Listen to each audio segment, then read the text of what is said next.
We're going to wait for the room to fill out.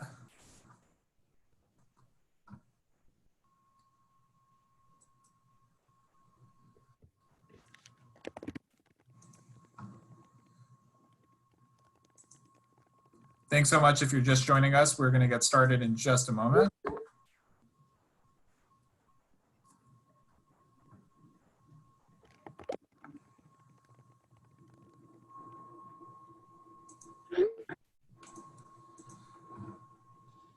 We're just going to give it one more moment for folks to file in, and then we will go ahead and get started.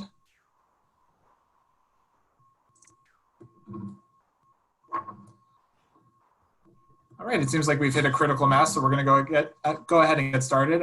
Thanks so much for joining us today. My name is Zev Hurwitz. I'm the Director of Campus Affairs at AJC, and I'm really excited that AJC is going to be hosting this conversation today. We've got some phenomenal panelists who are going to talk about campus climate and what the experience is like on American college campuses for all students, and with a special focus, of course, on Jewish students. This year's application cycle and choosing where to go to college for high school seniors was not going exactly as planned. Campus visits are definitely not something that's happening right now, and yet the decision as to where to send our kids to, or where to matriculate in college, the timeline is still the same. We've got to decide by May 1st where we're going to school. So hopefully today's conversation with our panelists will be helpful in thinking a little bit about what the life on campus is like for incoming freshmen, and maybe or maybe not help actually make decisions, but to give us a little bit more reassurance about what to expect when we get to campus in the fall or whenever we're allowed to return to campus. So I'm really pleased today that we're joined by Dr. Jeanne Taylor, who is the Assistant Vice President in the Division of Diversity and Community Engagement at University of Texas, Austin, Rabbi Ari Weiss, who is the Director of Cornell University's Hillel, and Audrey Weiss, who is a rising student leader and a first-year student at Stanford University, and an alumna of our AJC Leaders for Tomorrow program.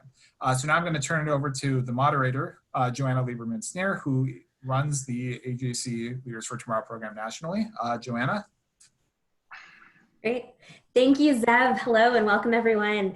It's a pleasure to see you all today. As Zev mentioned, I have the pleasure of directing AJC's Leaders for Tomorrow, or LITH program, which is our high school leadership program through which we work with hundreds of students throughout the year to prepare them to be leaders today when they go off to campus, most relevant for our conversation today and beyond. So it's a pleasure to see that we have both current and prospective college students with us today. We have parents, and we have many friends who care deeply about the campus experience in the U.S. This afternoon, we are fortunate to be joined by 3 leaders representing a broad spectrum of the campus experience. Leaders who each in their own way are helping to shape the future for our students today. So let's dive into it, and I'll begin by asking our panelists a number of questions, and then we'll open it up to questions. And the way you can submit a question, you could do so at any point, is by emailing campus@ajc.org.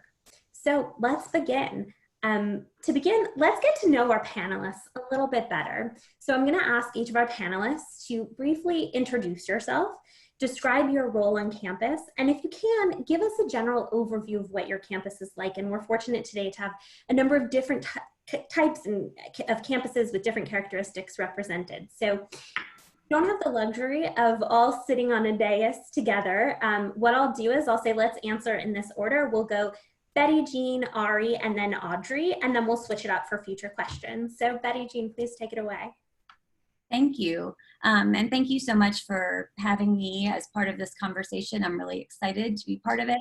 And I'm a panelist, but I'm a perpetual learner. So I'm also selfishly really looking forward to hearing from the other panelists and hearing the good questions that people have, because always learning, there's lots to learn. So my name is Jeanne Taylor. My pronouns are she, her, and I'm an assistant vice president in the Division of Diversity and Community Engagement at the University of Texas at Austin, which is part of the University of Texas system. And it's a large institution. We have over 50,000 students, research institution.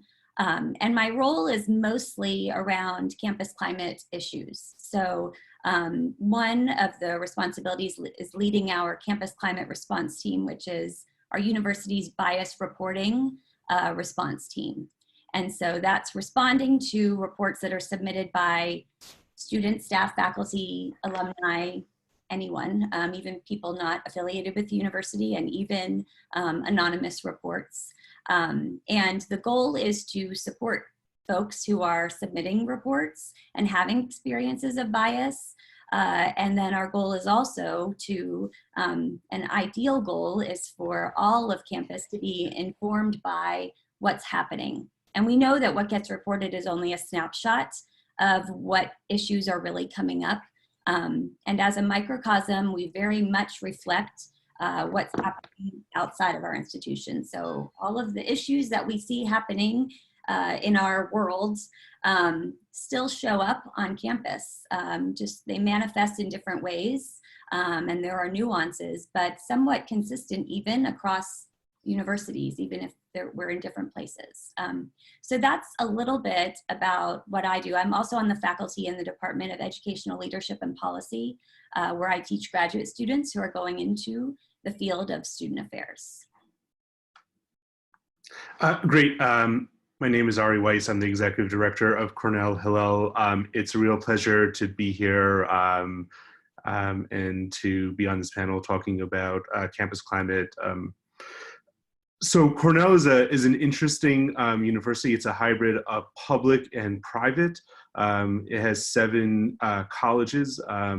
4 of them, I believe, are contracted by Cornell from New York State, so they are actually considered public schools, and 3 of them are private schools, through private colleges. So we're a hybrid. We are the largest Ivy League college. We have about 15,000 undergraduate students, of which there are approximately 2,500 Jewish students. The Jewish students range from people who have spent their entire life within the Jewish school system, spent years in Israel, to people who might know what Yom Kippur is, might know what Passover is, and are not that connected, and everywhere and all in between that. We're one of the largest Hillels. We have a staff of 13. We have team members that focus on Israel and Israel education, on innovation, and on just being there to support students. Our mission is to make sure that the Jewish students at Cornell are able to foster a adult connection with Judaism. And just as they're in a space where they're figuring out who they want to be in the world, what lives they want to live, what they aspire to, what type of community, we hope that through by attending Hillel events, by being leaders within the Jewish and Hillel community, they sort of figure out what type of Jews they want to be, and they move from having a juvenile or high school relationship with Judaism to really an adult relationship with Judaism. Okay, hi, thank you so much for having me on the panel today. I'm honored to be here with you guys and excited to speak about this topic. I am a freshman at Stanford, which is located in Palo Alto, California. Stanford has about 7,000 undergrad students and I think it's about 7 to 8% Jewish. I come from New York City, so made the trek across to the West Coast. Some of the things I'm interested in and focused on at campus. So I'm planning on majoring in history. I'm passionate about immigration and criminal justice reform. I'm a member of ABLA, a club where you're paired up with a custodial staff member, Spanish speaking from Stanford to teach them English. I'm also a member of the ABLA Stanford Women in Law Fellowship, and our mission is to inform workers of their rights as immigrants and do other advocacy work. I'm part of Stanford in Government, and this summer I won a research grant to do research under the guidance of feminist historian Professor Estelle Friedman, and so that's some of the stuff I'm involved in and interested in. And I'm a new member of Stanford's Hillel, and Natalie, the amazing program director, is watching. Hi, Natalie, and yeah, thank you so much for having me here. Great. Thank you all. And I should also point out, Audrey, we're proud, was a member of our founding LIFT class a few years ago in New York. So as you can see from our panelists, we have a broad spectrum from administration, Hillel, the student perspective, which will make for a rich conversation today. So now that we've had the opportunity to get to know our panelists a little bit better and to understand the perspectives from which they're coming from, we want to dive a little bit deeper into the issues. And I'm going to begin, Betty Jean, with a question for you. So in your role, and you began to touch upon this, you play a major role in creating a healthy campus climate. Can you discuss some of the measures you and your office have taken to enhance the daily life of students at the University of Texas at Austin? And of particular interest to this audience, measures taken to help ensure that Jewish students feel welcome on campus? Yeah. And the University of Texas is a big institution, so I certainly can't speak on behalf of the entire institution, even the entire division, but I can tell you that what I see is, and I did start to explain a little bit about bias reporting response, so there's support there. I can say that when there are incidents, particularly if we're talking about something like graffiti, offensive graffiti, or offensive flyers, we have, what I have seen is a rapid response. We're trying to minimize the impact there.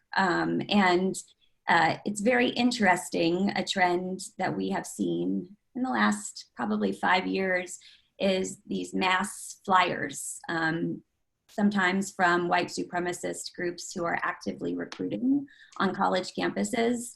And so, you know, every report, every incident has its specific nuances and differences, but in general, what we do is, again, trying to minimize impact. So people who have already been impacted by something like that, trying to support, make sure they're connected to other resources that can be supportive to them. And we're trying to minimize how many people are exposed to that then. The interesting thing about flyers is I remember even thinking when it was first happening, like, oh, people are going old school now. Like, oh, flyers, we're doing flyers.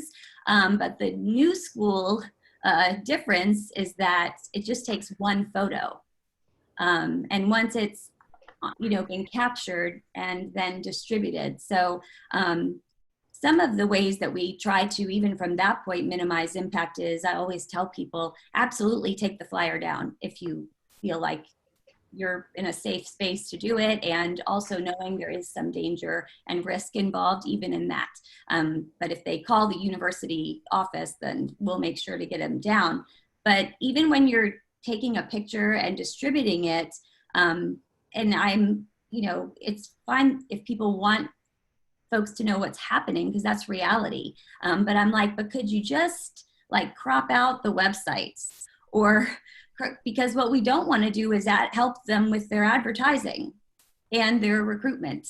So those are some of the things that we do when there's an incident. If there's something like graffiti, that, you know, working with facilities and making sure that's immediately removed.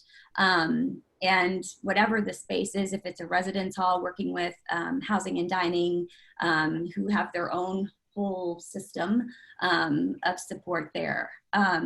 Other things I would say that are happening on campus, I also previously was director of Greek life at the University of Texas. And so really got to know a lot of sororities, fraternities, student organizations that offer a great space for community building, which is really the most important, I mean, for all humans, really, but especially for underrepresented populations and people on a big campus, it can really help the campus seem a lot smaller. And so support for those organizations. Hillel is a huge part of our campus and doing so much work. And I want to say also connections to like our local chapter of the Anti-Defamation League, which I'm so grateful to have a partner there and for us to be in communication. So I hope, I don't want to go on too long, but hopefully that answered a few things that we do to support students. Great, thank you. And I'll also add, of course, with Zev, and AJC is working hard to partner with campuses when issues come up, and I hope AJC can be a resource for you as well. Audrey, our next question is for you. So we hear there are so many reports and narratives that college campuses are hostile environments for Jewish students. Can you tell us about your overall experience as a Jewish student on campus, and do you feel like there's validity in these reports? Yeah, so I'd first like to acknowledge that I've only had 2 quarters on campus. So I will speak from my firsthand experience, but also the experiences of upperclassmen who have informed me of their own experiences. And just again, for some context, Stanford's only 7 to 8% Jewish, whereas a school like Yale is 16.5% Jewish, Penn's nearly 23% Jewish. So just for some perspective. First, as a member of many liberal organizations and communities on campus, the greatest controversy and discomfort I've personally experienced has been in the political context, as Zionism is often conflated with conservatism. There's a tendency to bind together Zionism and Netanyahu and pro-Israel and being in agreement with everything Israel, which is not necessarily the case. I can be a Zionist and criticize out of love and appreciation for Israel and its democratic values, not out of disparagement or animosity, its current politics and decisions, and Netanyahu. And I can also appreciate having the opportunity to be able to debate Israeli policy.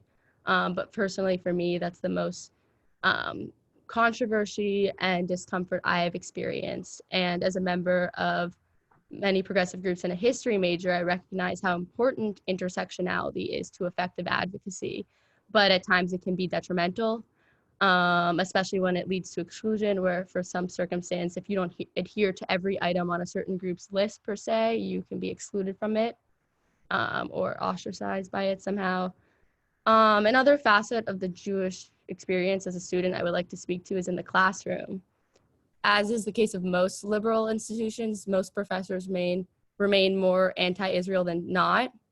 Still, I could major or minor in Jewish studies at Stanford or take incredible classes. Stanford offers modern Jewish mysticism, devotion in a secular age, or American Jewish history, learning to be Jewish in America, sociology of Jewishness, all these amazing classes I can choose from that the university offers. But topics of discomfort may inevitably arise in the classroom. For example, I was in a discussion section for my class called Just War Theory, taught by Professors Alan Weiner and Scott Sagan, who are great professors, and we analyze Israel frequently when applying principles of just war theory. We were discussing a chapter from Michael Walzer's book, Just and Unjust War Theory on Proportionality, and proportionality mandates that harm caused should not be excessive compared to an intended outcome. And Walzer's example is examining the Six-Day War. And Walzer described how Israel's political and military leaders lived on the edge of nervous exhaustion, but the sentiment in my class was very clearly against Israel's action and condemning it as exceeding proportionality in this circumstances, and basically saying that in most cases they disagreed and there was very little willingness to empathize with Israel.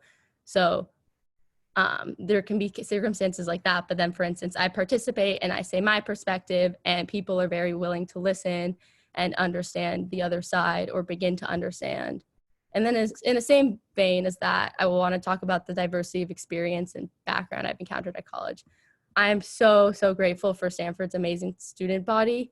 It's comprised of a plethora of perspectives, backgrounds, ethnicities, ideologies, and experience. And for the most part, such diversity means that students become more open to other perspectives. My older Jewish friend was telling me about how one of her best friends is from Saudi Arabia and she had never met anyone Jewish before Stanford, and now the majority of her best friends happen to be Jewish, so she returned home with a new perspective that she would never even have considered before. One of my best friends from school is from Israel. He chose to opt out of the IDF. He identifies as a pacifist and doesn't believe in the IDF and agree with its actions. And so and he says that pretty openly. And I've told him, you might want to be careful because you tell me how much you love Israel and people will think that coincides with animosity or, towards Israel, which is not the case. And lo and behold, I overheard a conversation where kids were saying, I met a kid from Israel who says the IDF is corrupt and he knows best because he's from Israel, but he loves Israel. He just yeah, so I'm just saying there's a great diversity of experiences and opinions. And then finally, I want to express my appreciation for the Hillel and Jewish spaces at Stanford. They are really wonderful, and I can speak more about details of how supportive they are later on and what type of resources and experiences they offer. But these Jewish organizations offer spaces for all students to feel welcomed and supported in their endeavors and are really, really wonderful. Last year, there was some controversy over a Jewish pro-Palestine cartoonist that came to Stanford named Eli Valley. I won't get into all the specific, but there are many articles to look up online if you're more interested.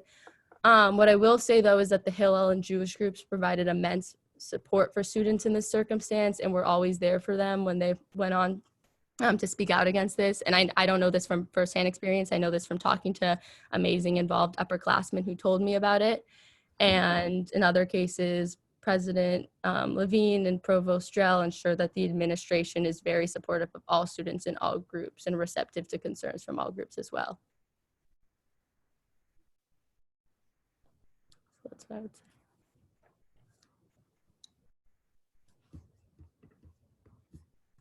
Apologies.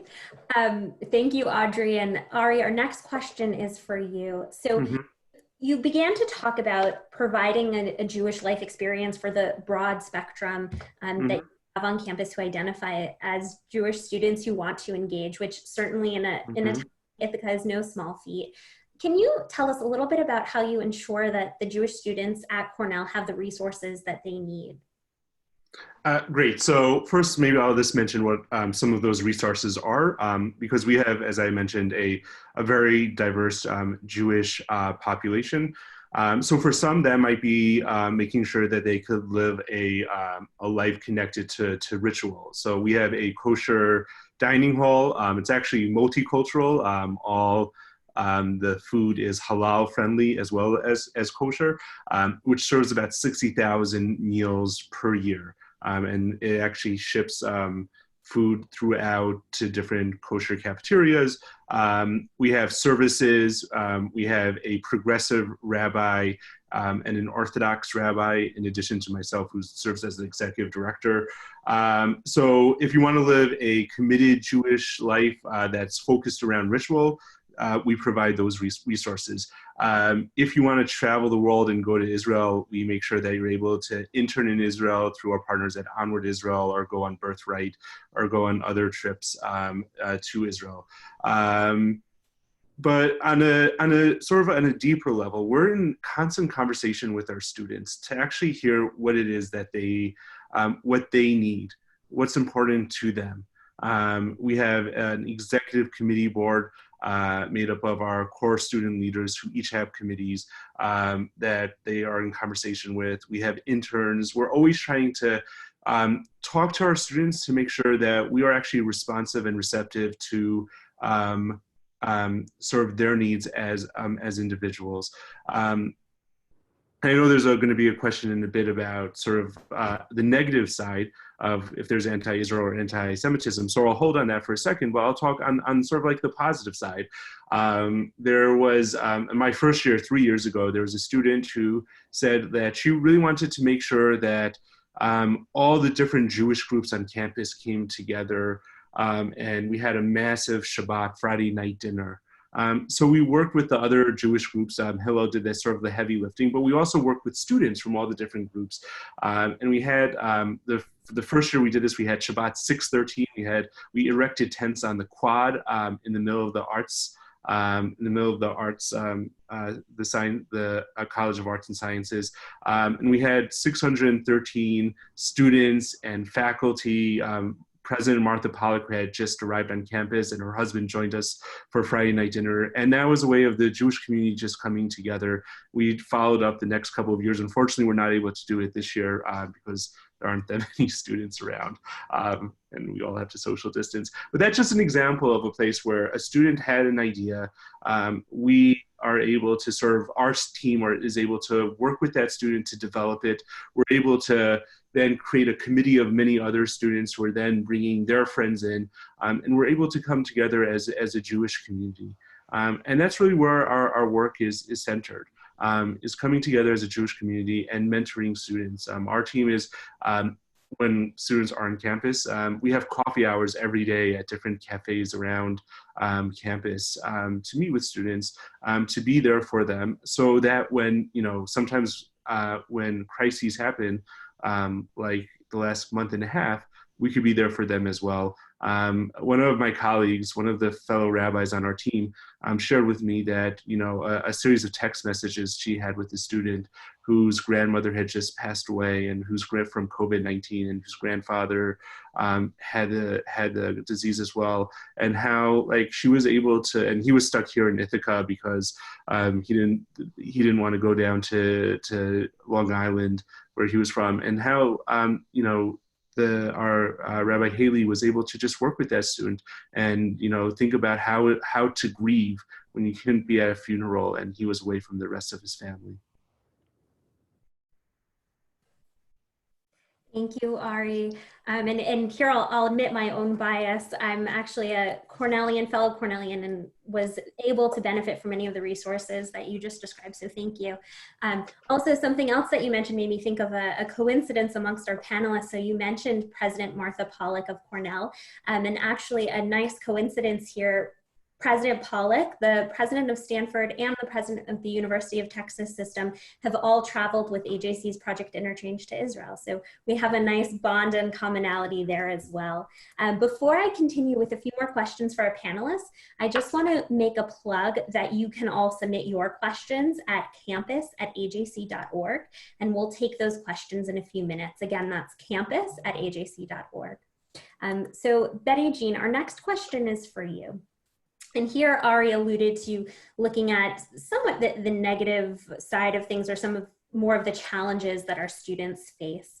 And we've seen a stark rise in anti-Semitism over the past few years, something that AJC has been very focused on. And this has included incidences on college campuses. How would your campus respond? And you've spoken a little bit about the bias and flyers and et cetera, but how would your campus respond specifically to incidences of anti-Semitism, and what steps has your department taken to prevent the spread of anti-Semitism on campus? And sorry if I jumped ahead. I think I did talk a little bit about this already.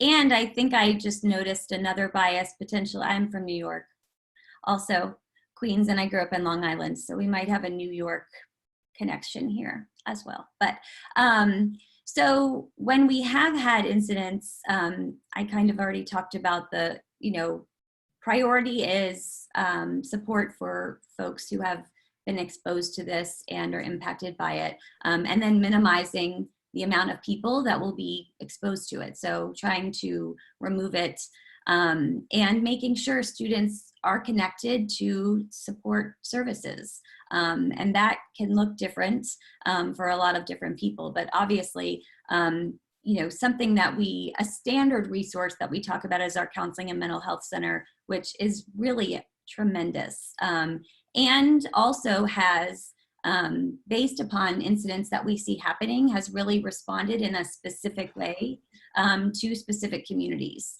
And so, for example, right now, something that we're seeing and other folks are seeing is this anti-Asian bias that's really prevalent, not just on campus right now, what we're seeing happening in terms of even online classrooms, but also interpersonal interactions, though they're limited now, that's still happening. And so our counseling center has really responded with specific support for Asian and Asian American students. So I think that would likely happen also, and has happened in the past, based upon what we've seen with anti-Semitism.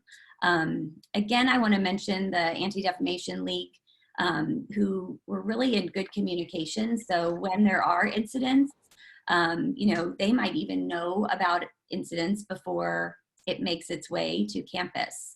We also really pay attention to what's happening at other local universities. So Texas State University is close by, within an hour. And so what tends to happen, what we've seen happen with some of these flyering incidents, is they kind of jump from institution to institution. So that's important, to be connected to colleagues at other campuses.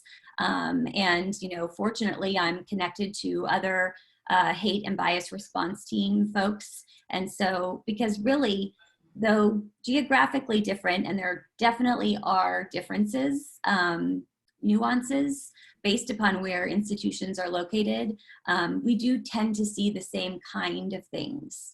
And so in the past, I can say, you know, we've had a vice president or president who has made a statement based upon incidents and said, this is unacceptable. You know, sometimes we don't know who the perpetrators are, whether they're university affiliated or not.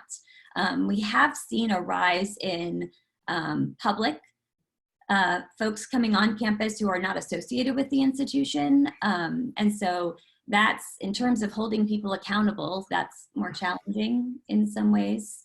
So again, I don't want to take too much time, but hopefully that speaks to it.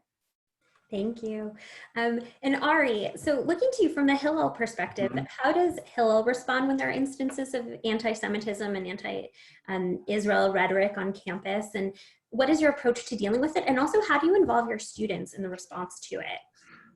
Great. You know, I'd like to reference something Betty Jean said, which is that university is a microcosm of everything that's happening in American society. And, you know, sort of, I feel that as well. Unfortunately, there, you know, with a rise in white nationalism, we've seen that here at Cornell. We've seen swastikas in the snow and in dorms, and spray painted or etched into halls or buildings at Cornell. We saw flyers when 3 years ago, I believe, there were flyers that this made its appearance on campus that had a picture of I think it was a snake around the world, and said something of beware of Jewish lies. And, you know, they were plastered around campus, including on the statue of Ezra Cornell. This past year was, the year before this year was tough. Last spring semester, we had a semester-long BDS campaign by SJP, which was not passed in the student assembly. I would say that, number one, throughout all of this, like, we work in tandem with our student leaders. So when there was those flyers, we had a rally in the middle of campus on Hope Plaza, which was led by students. When there was the massacre at the shul in Pittsburgh, we also had a vigil at the heart of campus, which was led by our students. I actually, you know, and in those different vigils, I help plan, and our team help plan, but I think it's very important actually that students take the lead and sort of conduct the vigil. So we're always working in tandem with our student leaders. Last spring, when we had the BDS campaign, it was really our student leaders who were phenomenal, who worked with and talked to and lobbied student assembly members, you know, literally for 2 months, who, when there was a teach-in in front of the student assembly, presented the case against BDS and why that was an inappropriate response to a multi-generational conflict between Jews and Israelis and Palestinians. So it's really the students that take the lead. Our role is to support, to advise, to provide guidance. I would say also that specifically, I think my role is I see myself as a liaison to the senior administration at the university. So when anti-Semitism happens, I'm in touch with the dean of students, the vice president of student life, even the president of the university. I think it's wonderful that whenever there is a anti-Semitic action, there's always usually a strong condemnation from senior administration. And I should just also add, that's not just anti-Semitism that there's an uptick, right? There are other antis. There's a rise in racism and bigotry. When President Pollack got here a few years ago, she actually, because of all of this, convened a task force on campus climate. And I was actually fortunate enough to sit together with the head of our e-board, the president of our executive board, our student leader, and some other Jewish students. Were fortunate enough to sit on this task force. And, I spent a semester with the dean of the law school and others thinking about hate speech and free speech and, bias reports and things like that. I very much commend the president of our university for taking those seriously and taking the recommendations that my task force, my subcommittee and other subcommittees made. So that's how we sort of deal with anti-Semitism and anti-Israel. But I would say even more importantly, I think it's important not just to deal with crises as they happen, but it's important to build those relationships, build the relationships with other minority and diversity groups on campus.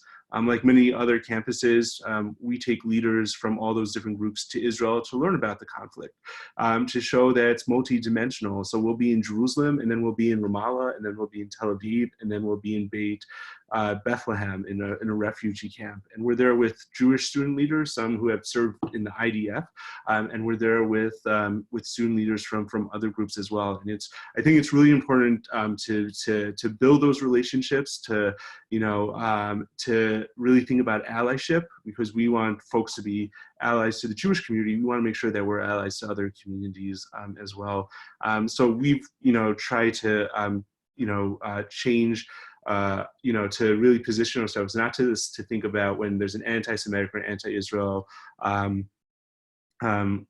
incident that happens. And I could go on with other anti-Israel or anti-Semitic incidences at Cornell, which I would just say with a campus of 15,000 is a small minority of what happens, right? Like, I think that it's wrong to only view this as, that Cornell or maybe other universities are a hotbed of anti-Semitism and anti-Israel. It's there. It's important to deal with it. It's important to name it. And I think it's just like a slice of campus life today. And there are so many other good things where Jews and non-Jewish people are felt welcomed. But so it's important for us to deal with incidences, but it's also important for us to be allies and to say, like, we are a campus community that have shared values, and we want to make sure that we're able to connect and to provide support to other communities, and hope that they do the same to the Jewish community. Thank you, Ari. And, I just want to underscore, it was so interesting. Both Ari and Betty Jean touched upon the importance of building bridges and working in coalition with others, which certainly resonates with the values of how AJC approaches its work, both on campus and elsewhere. So thank you both. I want to turn attention now to Audrey to talk about this topic, but to reframe the question just slightly. Audrey, can you talk about, so this is a multi-part question. One, how you feel supported on campus. Two, what advice or ideas you would give to the administration or your fellow peers about how you can create a welcoming and an environment where all students feel comfortable. And then the third piece I'm going to layer in here is, how adequately did you feel prepared to enter the campus space? Okay, yeah. I have felt tremendously supported by the Jewish community on campus, both in terms of Jewish groups that exist and on the administration level. And this is me speaking personally. In the same vein as what has been said on this panel, thinking of the university as a microcosm for reality, conflict will emerge, and it's inevitable, and at times can even be healthy. And it's crucial that universities promote dialogue. And I personally think the university has done a good job of gauging when is appropriate to intervene and how and when they can provide support. With regards to Hillel and specific Jewish groups that exist, I also think they are wonderful in supporting students and being a space to talk comfortably and openly. The Hillel has full-time staff. They are the sweetest, most welcoming people. They are all about promoting dialogue and hearing both sides and opinions. One of my first Hillel affiliate events was a talk on what is anti-Semitism, and I talked with Natalie Lensman, the program director, and at the end, and it was my first time meeting her then, and she emailed me and invited me to get coffee and discuss more, and she wanted me to know that as a Jewish student campus, I should always feel welcomed, and how wonderful and present the Hillel is as a support group for students. And then last week I was on a Zoom call that was organized by the Hillel to read and discuss different sides of Israel-Palestine issue, and they got students from both the Jews for Palestine and the Israel student group to discuss and talk together, and it's a wonderful way to promote dialogue, and they're all endorsing this type of discussion. And even at the end, leaders like the woman I was just saying, Natalie, the program director, is asking students, how's your mom doing? How's your dog? And remembers the names. And it's just a really tight-knit, wonderful community, and the least judgmental, and wants people to challenge one another and hear the opinions and perspectives from each other. And if the Hillel isn't for you, there are, I think, many spaces and welcoming senses of community for students. But most kids who are really involved in Jewish life and student groups have said it's the most rewarding and fulfilling type of engagement. I, as I said, have only been on for 2 quarters, so can't speak much, but the experiences I had have been super special. And the Hillel welcomes members who show up once a month or to every single event they host, and they're not only inclusive to all Jews, but inclusive to all groups and communities. They let students from other religions use the space, and it's students' favorite space to study because it's open past the library time. It's a really great sense of community and welcoming students. And let's say a problem arises, I feel that I have many different people to turn to. And the Hillel levels, Jewish student groups, Stanford has an amazing RA relationships with freshmen. I feel like I could go talk to an RA, and the administration level. I think they do a wonderful job and know when it's necessary to intervene. And also just want to get people engaged and feeling comfortable from all different backgrounds and ideologies. And with regards to my feelings of preparation, I was a member of LIFT's first class as a 9th grader in 2015, and have been active in the AJC circle since, and feel very grateful for that. And I feel very fortunate and appreciative for the preparation and confidence LIFT empowered me with. I also think it's so wonderful to know that they always exist as a welcoming and supportive resource. For example, as I said, I was a LIFT member in 9th grade in 2015. And since then, I'll email Sefi often. I come across, I have an interesting, contentious discussion with someone, or something that makes me feel uncomfortable or makes me feel curious or concerned or challenged, anything. And I'll sometimes just write Sefi about the discussion, about my opinions, and he'll send me back email with paragraphs long of his own thoughts and links to websites and articles. And it's amazing to know that AJC truly exists as a resource for you way beyond the time of your LIFT year in high school. And it's so special too. I joined and LIFT was 15 to 20 kids in 2015, and now it has 270 participants in 11 regions, thanks to Zev and Sefi and David Harris and all the amazing AJC people. So it's really wonderful to know that AJC isn't going anywhere and LIFT isn't going anywhere, and you keep going on with life and encountering more experiences and obstacles and successes, and all the while they're there for you. So that's really special. And thank you guys for having me here, and thanks for remaining a resource since 2015 and for as long as I can see in the future. Thank you, Audrey. And I promise we didn't put her up to that. Those were in her own words. We're going to move now to taking some of your questions that have come in via email. And the first question we received, and Ari, you began to touch upon this, BDS. We hear those 3 letters all the time: boycott, divestment, sanctions. To what extent is the BDS movement defining the campus climate, either on your campus or on other schools that you either speak with your peers or colleagues? And in this case, please feel free to jump in. Everybody can respond in any order.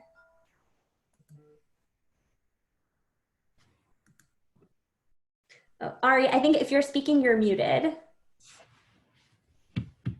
Yeah, I can say a couple of words maybe just about Cornell. So there are 15,000 undergraduates. I don't know the amount of graduate students up here in Ithaca, but it's in the thousands, if not around 10,000. With such a large population, there's no single issue, I think, that defines campus climate. I think I've been here now, I guess, 8 semesters.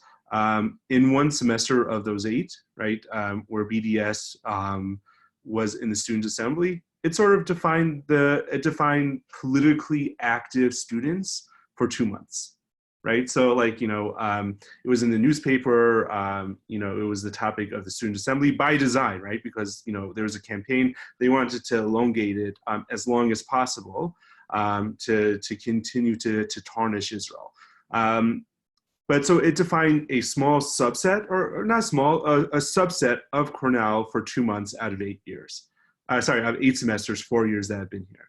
So I don't think it defines campus culture, right? Like, I think that Cornell is a pre-professional school. You're accepted to college, you work very hard, you're interested in your internships, you're interested in partying, you're interested in finding your small C, or like your small community, or your small Cornell within the very large Cornell.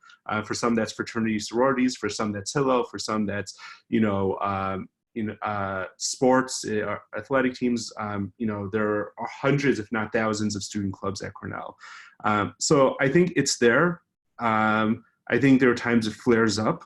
I think it's important to sort of be vigilant. I think it's important to try as much as possible to reframe the conversation. One of the things we did this year is we had a difficult conversation series where we brought Palestinians and Israelis to campus to actually hear what they have to say to each other, and not what American students 7,000 miles away from Israel and Palestine are saying to each other.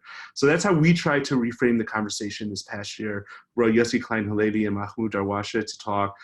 We brought other Palestinians and other Israelis and Israeli Arabs into conversation. So we tried very hard to take back that space, and writing op-eds about it, and making sure that there are posters in public places. But it's hard for me to say that it is the defining. It is one of the conversations people have. And I actually, talking to student leaders and talking to non-Jewish student leaders, I think that people are just exhausted by it this year. Right, and sort of like this year, before COVID-19 happened, there was climate, and divestment from fossil fuels was sort of the political issue that that sort of more defined campus culture. And I think it's like that for many other schools, right? There are some schools where BDS does not show up. There's some schools where it does show up, and it's painful. And I could just say I had many sleepless nights, and it was stressful for me, and I couldn't imagine how stressful it was for student leaders. And right, out of 15,000. Even with it being in the paper, and even it being the topic of student assembly, I would say maybe 2,000 of those students actually knew what BDS was about, right? So like maybe a little more, right? Maybe 30% of the student undergraduates that one semester knew about BDS, and had a strong opinion about it, right? So I think there are many other things that I think capture students' attention during their time at Cornell. I think that BDS does not define campus culture. My guess is in similar institutions, it's like that as well. It's important for pro-Israel students, and it's important for, unfortunately, as Audrey was saying, for progressive students. It's very hard to be a Zionist in progressive spaces. And when we had this BDS fight, there were Jewish students who were kicked out of progressive spaces because some of them just didn't have an opinion, but weren't automatically pro-BDS, right? And that's worrying and worrisome. But this maybe to conclude, and I'm curious to hear what Betty, Jeanne, and Audrey have to say. I just don't think BDS sort of defines campus culture here, even if it is there, and it's important to sort of note that. Betty, Jeanne, or Audrey, if you'd like to add anything. Audrey. Yeah.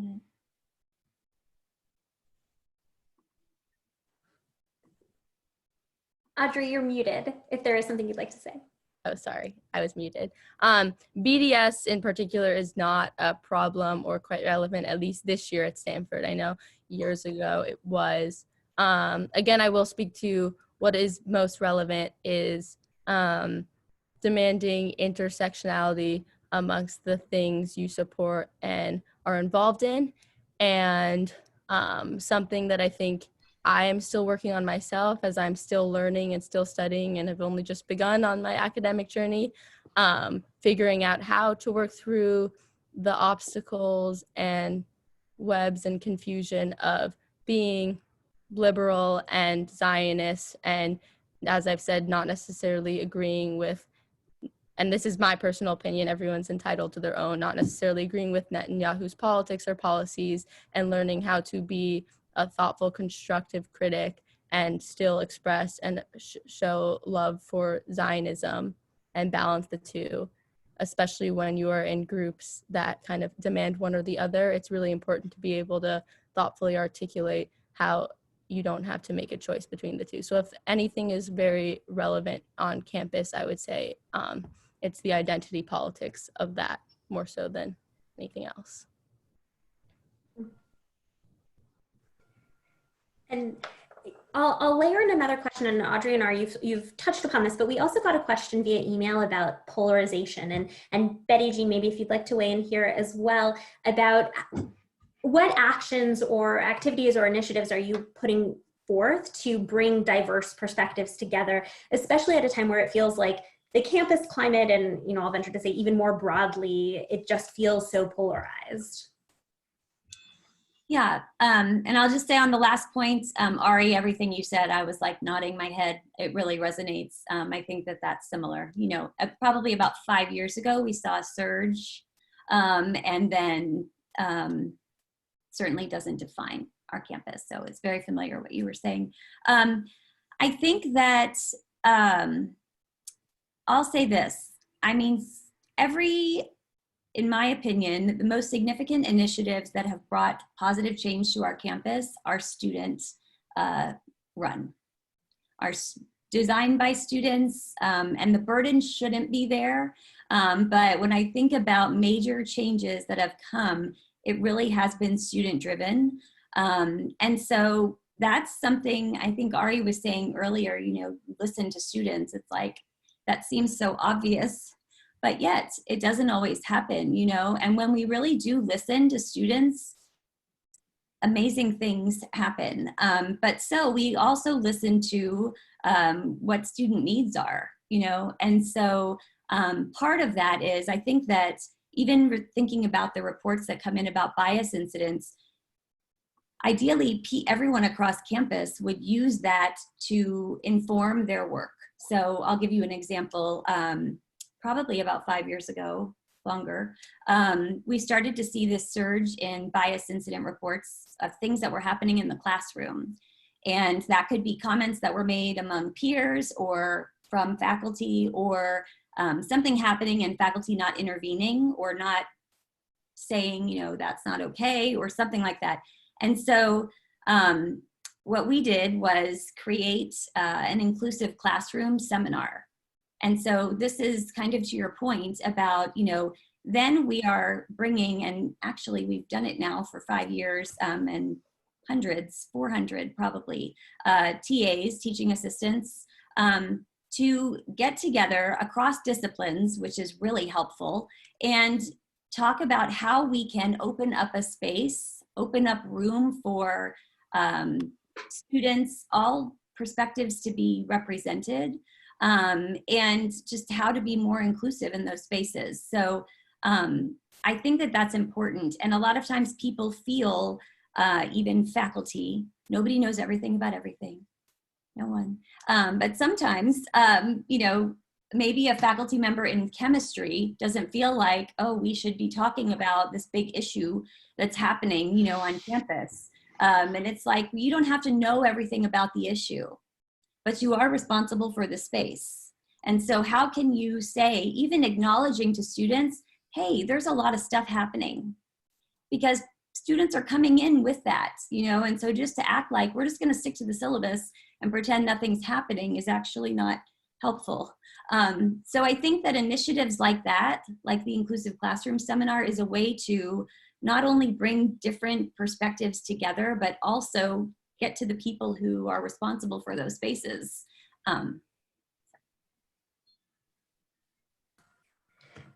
Great, thank you. And I think this conversation could go on for much longer. Thank you to our panelists, but I see that we are quickly approaching the time for our discussion to end. But I just want to end with one final question, perhaps to leave us on a high or optimistic note. I'd love if just very briefly, like 20 seconds, if our panelists can each go around and just share what their favorite part about being on campus is, either in a role like Betty, Jeanne, and Ari, where you're working with students, or Audrey yourself as a student. And this time, let's go in this order. Let's hear from the students first. So we'll go Audrey, Ari, and then Betty, Jeanne. Okay. I can rant about Stanford for a while, but I'll keep it short. I feel so beyond grateful to be a student at Stanford. I have every resource and opportunity in the world, and you just have to go after it. But I have every support space and that any university could offer. I am constantly inspired by students and professors and supported by them in all my endeavors. And it's a really, really wonderful space to be a student and to be curious and to be keen and passionate about learning and challenging yourself and becoming a better and smarter student and citizen in the world. And I'm really, really so happy to be a student, and I'm excited to go out in the real world eventually, but I love academics and I love the university culture and and the type of thinking and passion and ambition it facilitates. So I'm very grateful for Stanford and my Great. So in a sense, this is my senior year. It's the 4th year I've been here. At Cornell, and in that time, I've seen, I sort of came in with the seniors who are graduating, and it's been really wonderful to see those students go from freshmen to sophomores to juniors to seniors to find themselves, to develop, to just grow, and to mature and to flourish. So, I would just say the best thing about my job is working with the students. It's why I'm from Queens, actually, as well. I lived in the New York City area most of my life.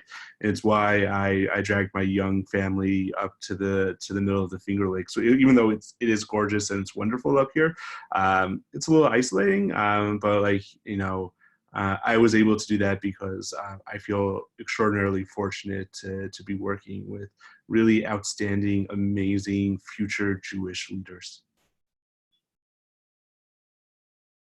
I'll just say very quickly, I already kind of alluded to this when I said all these major initiatives and change that's happened on campus has been student run, student directed. And I mean, listen to Audrey.